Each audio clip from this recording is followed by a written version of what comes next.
gende gunge gemba senje gunge nyen jigo nanje kenla gunja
So we were discussing the Buddha Dhamma based on the view, meditation and conduct.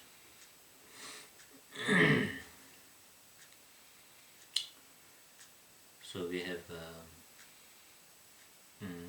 covered or finished the view and meditation. So from today I will explain the third one, the conduct.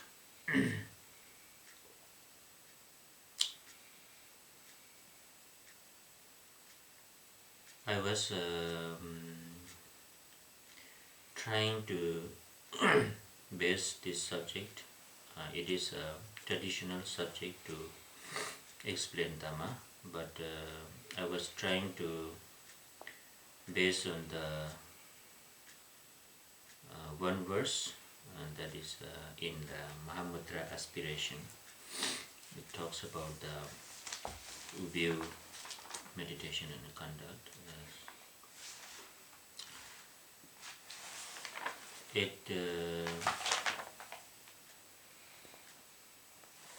In that verse it says that resolving all doubt as to the ground is the confidence of the view.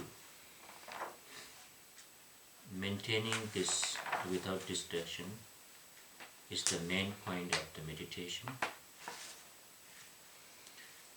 and applying the meditation completely in this supreme action is the supreme action.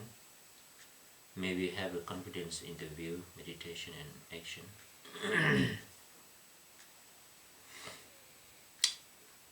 And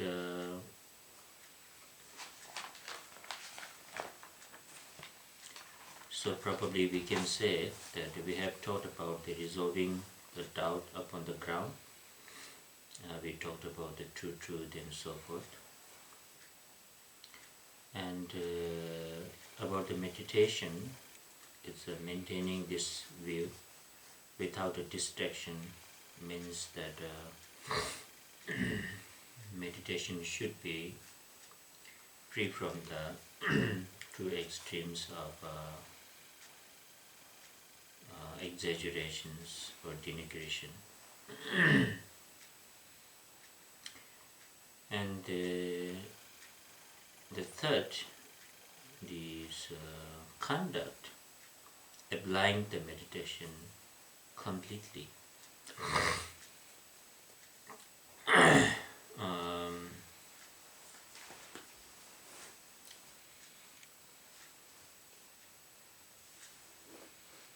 So this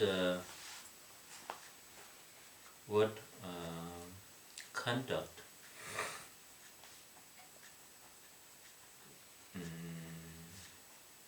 Tibetan we call the Tokpa. You can see it has two different meaning when it is used in Dharma terms, so to speak. So it has a broad meaning and it has a kind of strictly used meaning or broadly used meaning, we can say.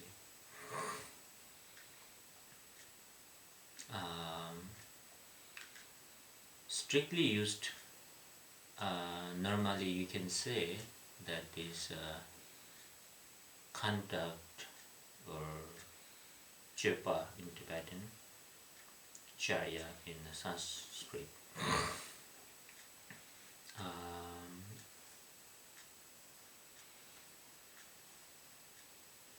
Let's say we can use it as in the action or behavior. So we can say that whatever activities that we do, it mostly refers to the activity of physical activity and the verbal activities. So it means the way you physically act, how you verbally act, yeah.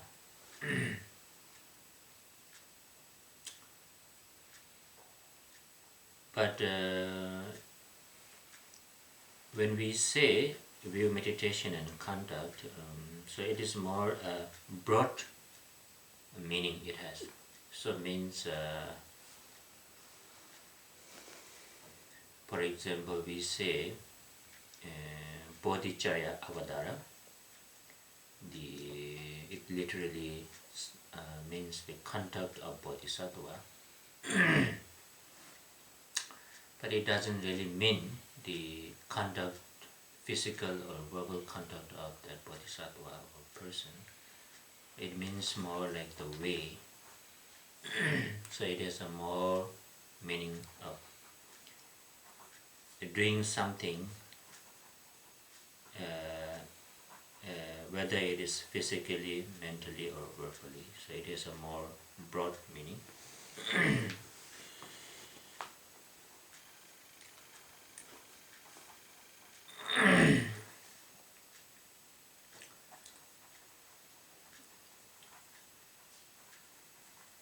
Generally we say that the view, meditation, conduct, when you look at it a little bit strict way, the Buddhist view of middle way, Buddhist middle way meditation and Buddhist middle way conduct. So in this context it means that view middle way in the sense that is free from the eternalist and nihilist. Meditation is also a middle way because it is free from dullness and the over-agitation. We call it jingle. And the conduct is also a middle way because Buddhism doesn't encourage the extremes of asceticism and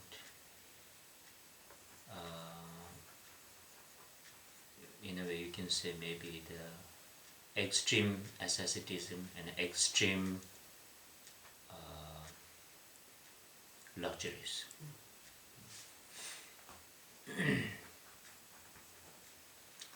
So Buddhist does not believe that cutting one's tongue or not eating or standing with one foot for a long time is the right way to liberation. Buddhist doesn't believe that. Buddhists believe that you should eat, you should take care of your body. But at the same time, Buddhist does not encourage that you should eat the luxurious food. You should live in the luxurious house or place. So it's very much emphasized in middle way that you use your body, your environment as a means in order to practice.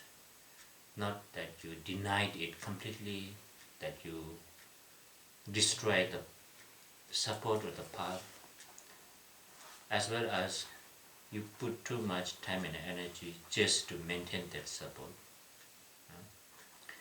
So in that sense, you can understand also the conduct is also like almost a lifestyle. So our lifestyle should be somehow a middle way lifestyle.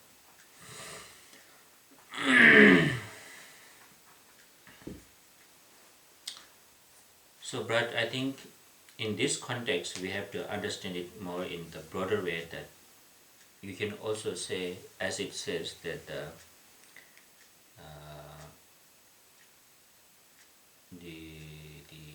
in here when we say conduct, it means most of our practices, whether it is verbal, physical, mentally, whatever that nurtures our view and meditation, whatever that incense and deepens our realization and experience of meditation, you can call it the conduct in this, in broad way. So it could be many of our paths and practice included in this conduct.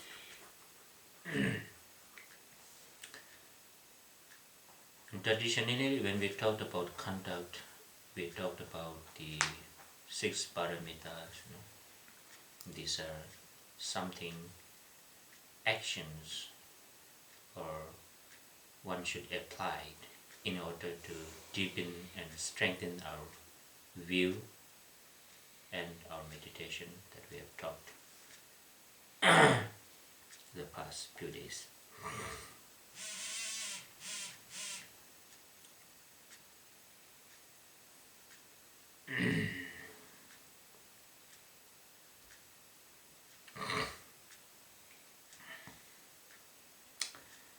But I think it's very important to understand to have certain sort of like pictures,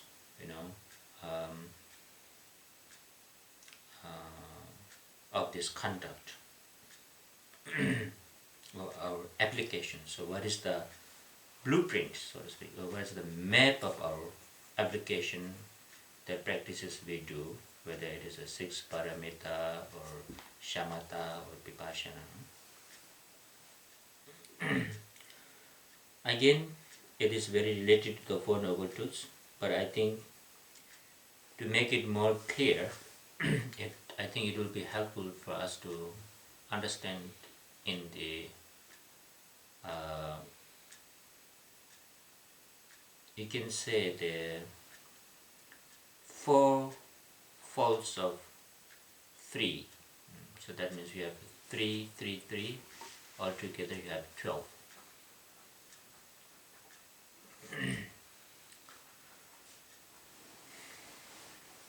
So you can see some of them are related to the truth of suffering, some of them are related to the truth of origin, and some of them are related to the truth of path, and some of them are related to truth of cessations.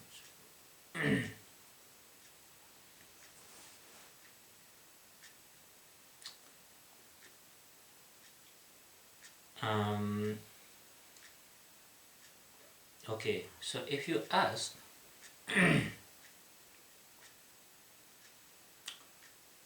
what is a dharma, what is the category of dharma, then usually answer is there's 2 types of dharma. We call it the dharma of scripture is one thing. This refers to the Buddha's teaching, the commentaries, that we Dharma that are supposed to be studied, that are supposed to be memorized, analyzed, or whatever we call, listen and contemplate. As a result, what happens? Dharma of realization. So this is the two, we can call the two twofold or two phases of Dharma, you can call it. Dharma of scripture, that which is to be studied, and Dharma of realization, which is to be experienced or to be realized.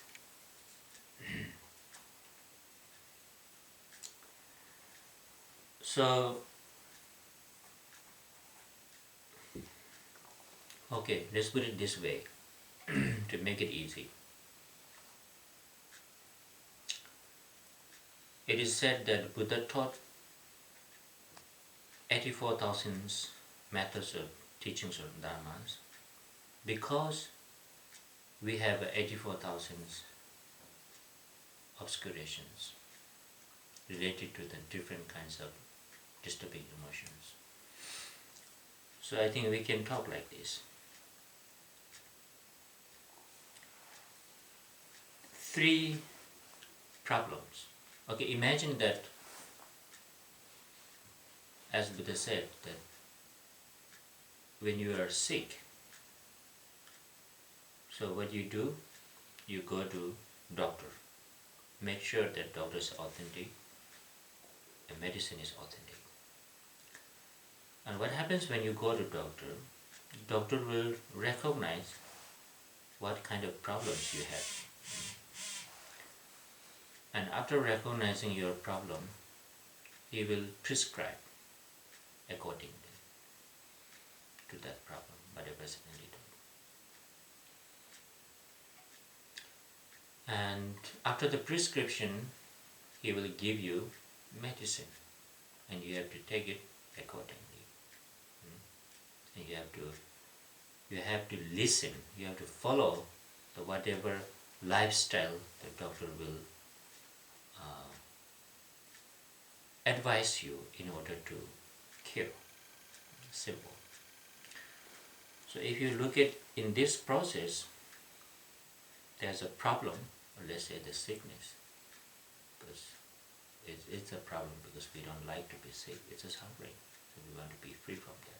So that's a problem. And of course, there's a reason for why there's a problem. And there's a prescription. The doctor knows what is cause, and then what is antidote that he will prescribe, and then the actual medicine. So you have these 4 things. 4 things. So if you look at from the Buddhist point of view, you have 3 problems. You have 3 reasons, and you have the Buddha will advise us 3 kind of prescriptions, and we have 3 kinds of medicines. So just look at that way. So we have 3, 3, 3, together 12. So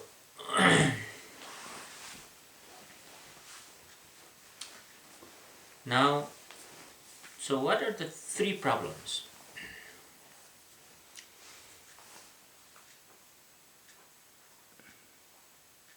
If you look at this is related to the first Noble Truth. If you look at what is suffering, now of course the problem is a suffering. So what is the nature of suffering? If you look at, even though philosophically we talked about the suffering of change, and suffering of existence, but I think to make it a little bit how to say practical and relevant to this topic, all our sufferings, if we investigate and analyze, we will find that there always falls into these three categories.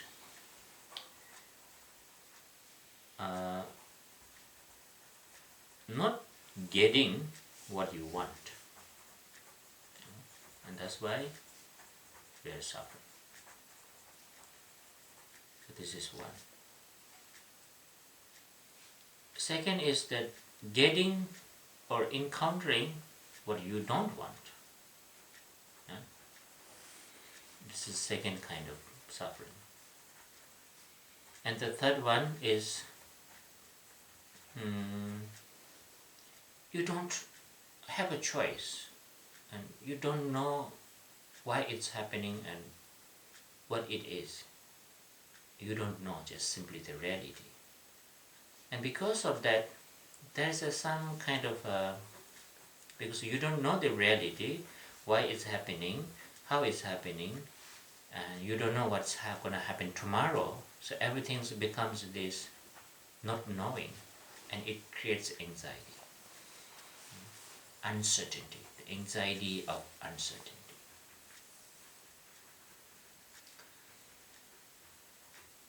So if you look at all our sufferings, they have these three natures, sometimes together, sometimes individually.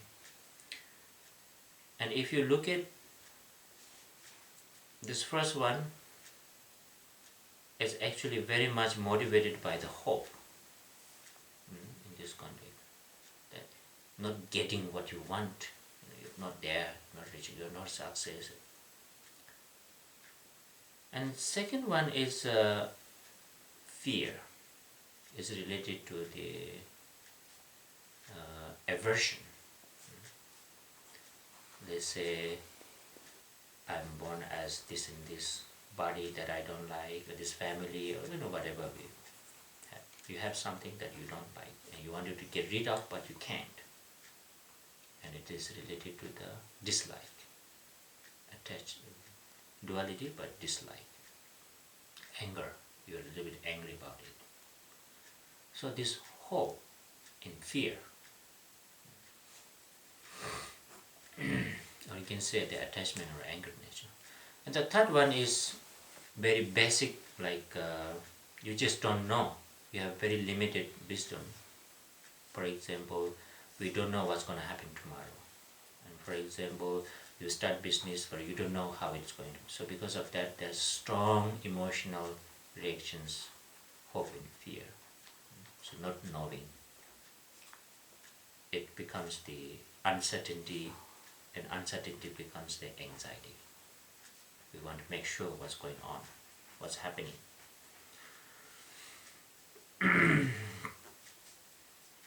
So this is the problem. So we have these three diseases. Let's say disease of wanting, and disease of not wanting, and disease of we don't know what's happened, and we feel like very helpless because anything could happen. We don't know. Uncertainty. And interestingly, actually Tibetan, even physical disease is described in these three imbalance. There's a three kind of energy in our body, and these are related to these three emotions: attachment, anger, and ignorance. Okay, now, so what are the three reasons for these three? It's quite, if you look at it, it's quite easy in a way. The first suffering, getting what you want, not suffering that comes from this one, is very much coming from the attachment. And most, on top of that, I think, not being able to differentiate what you need and what you want is very, very big illusions. Thinking what you want is what you need, and it becomes endless. So this is the one reason, attachment. This is exactly why we put this among the wheel of life, these three animals here, a symbol of attachment, anger, and from these three, everything happens, the whole 6 realms. Yeah? Now the second one, why this uncomfortable of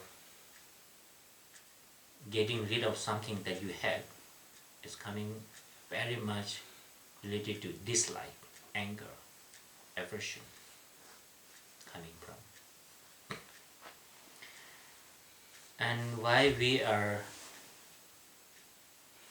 kind of confused, why we are unclear, and because of that having this anxiety of uncertainties, simply we don't know the reality. We don't know so many things, why it is happening, how it's happening. And that's why everything seems very random, that you cannot do anything. You don't see the order.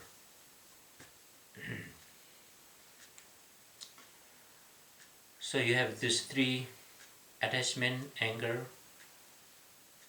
and ignorance as in 3 reasons or the cause of our 3 disease, that is influenced by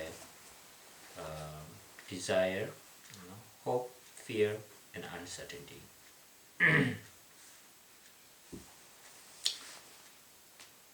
So this second 3 you can also relate it to the among the 4 noble truths. It falls into the category of truth of origin. Now, so what is the prescription? So what did Buddha taught us is that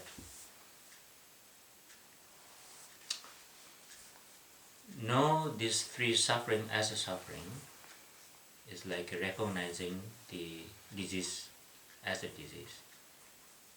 And to get rid out of this suffering, it doesn't just happen that what we want. You have to really understand the cause, and when the cause is eliminated, it is logical, it is natural that result will be eliminated. As how a doctor will know the cause of our disease, and he will give a medicine for the cause. So he prescribed 3 kind of teachings. Again, we said that the 84,000 is like this. It's not literally number, but it is a way of explaining things. And he said that he gave actually the 4. He prescribed, so to speak. Yeah.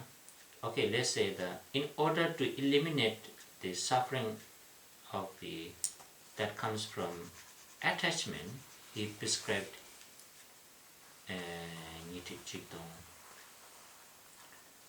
21,000 kinds of teachings.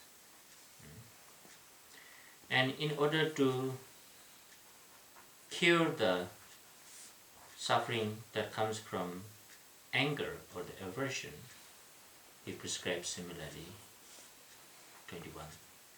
And then same to the ignorance. And then now I think it's the last one. It says that we also have this chanyamgi tipa, dosum chanyamgi tipa, means that we have very subtle kind of obscurations. It's almost like this hidden, or we can say, how to say, tendencies. So it could influence any kind of our suffering based on the different conditions, but it's there. And sometimes it might not look very gross obscurations, but it will still functions as a cause of suffering. And for that, actually, Buddha taught different types of tantras. So you have this 3 sets of sutra, and top of that, tantra teachings, in order to eliminate not just the gross symptoms, but from the root, the very subtle habitual tendencies that we have. And this is also one reason when we talk about the completeness. When you have a sutra and tantra, you have a complete path. Otherwise, you have a path, but still you don't have an antidote to these very subtle obscurations. That's why we have to rely on the tantric path. But anyway, so we have these 3 sets of prescriptions that Buddha taught us, and this is what we know. It is known as the 3 baskets of Buddha's teaching. So, in order to eliminate the attachment, Buddha taught the Vinaya Sutra. In order to eliminate the anger, Buddha taught the Sutra. You can say Sutra teaching. So we have Vinaya, Sutra, and then Abhidharma. So in order to eliminate the disease of ignorance, so to speak, Buddha taught the Abhidharma. So his prescription has 3: Vinaya, Sutra, Abhidharma. Okay, so what does that mean is that he had taught a lot, but if we have to categorize all his teachings, we can categorize into these 3 baskets, 3 groups, in order as a remedy, prescription for our 3 kinds of disturbing emotions. So problem, cause of problem, prescription. Now the important, now we are going.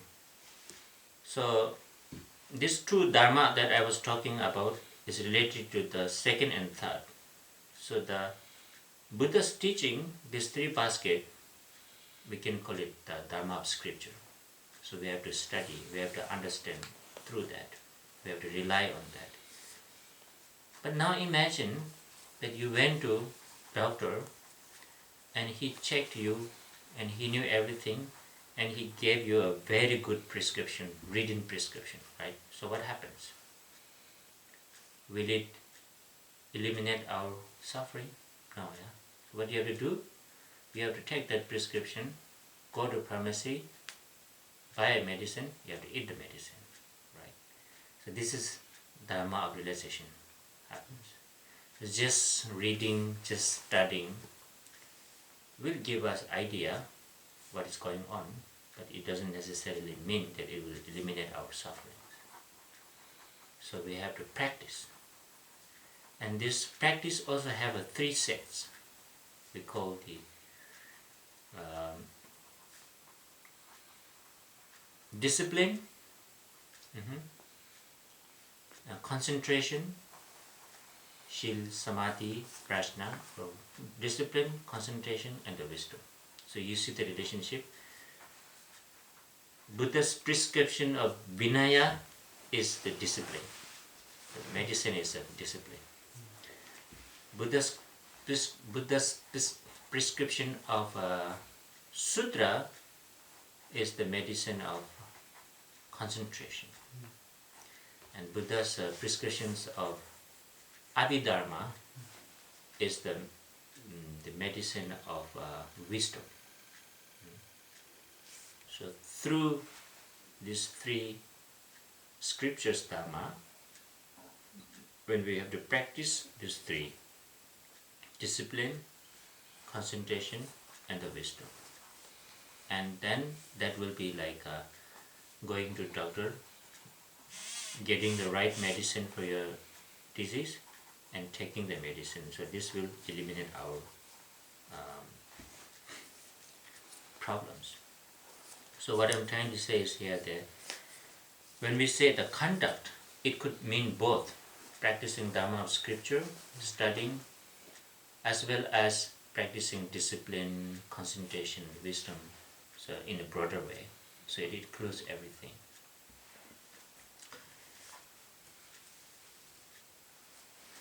Now, you can also look at from this way that these 3 things, actually the discipline, concentration and wisdom can also look at from the view, meditation and conduct in this context, if you look at from themselves and categorize them. So let's say the wisdom is the view among these three, yeah? Knowing the reality in this context, or knowing where to go, where not to go, what to be rejected, what to be accepted, all these are view. And the concentration is like meditation, because now you have a view and you are trying to enhance and strengthen that view through meditation, through being more and more familiar and being more accustomed with that idea. And to keep that view and meditation intact, you have a discipline. So discipline will help you to grow your view, so to speak, develop your view. Whatever discipline you do, whether it is discipline physically, verbally, such as if we practice the 10 virtues or non-virtues, all these are.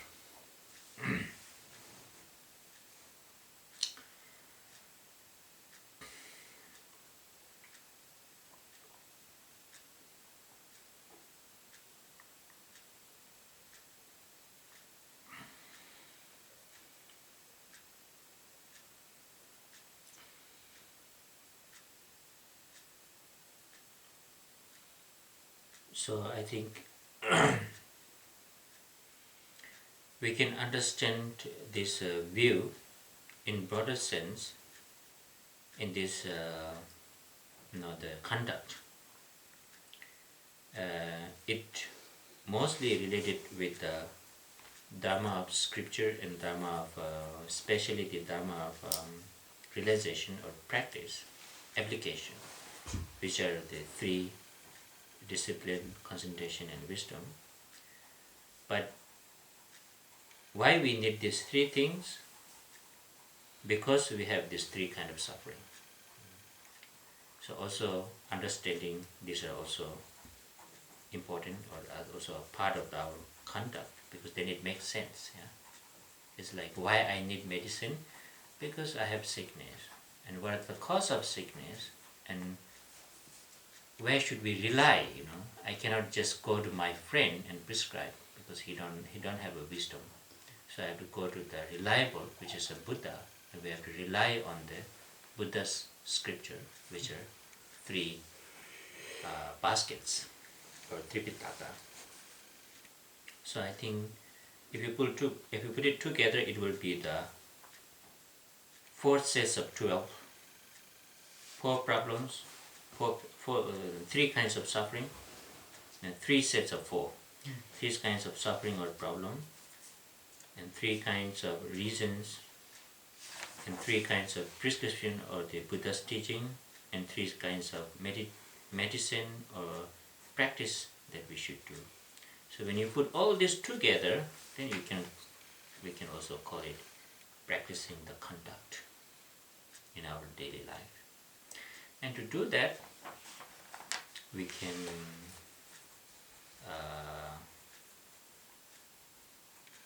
we can do it with ritual, we can do it without ritual, we can focus on our mind, we can focus on our physical action, we can focus on our verbal action such as recitation and so forth.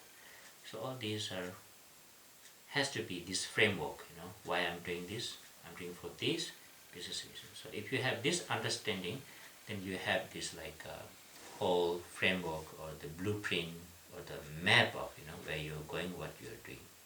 So it always comes into this 4 sets.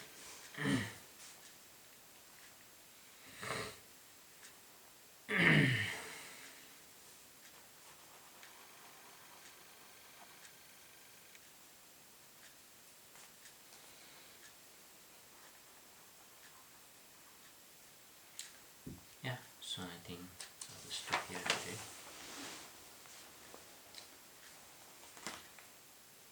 So Temje Sikpani Tomne Nepe Danam Bamjene Kega Nachi Balan Tukaye Sepe Sole Drowa Drowa Shu.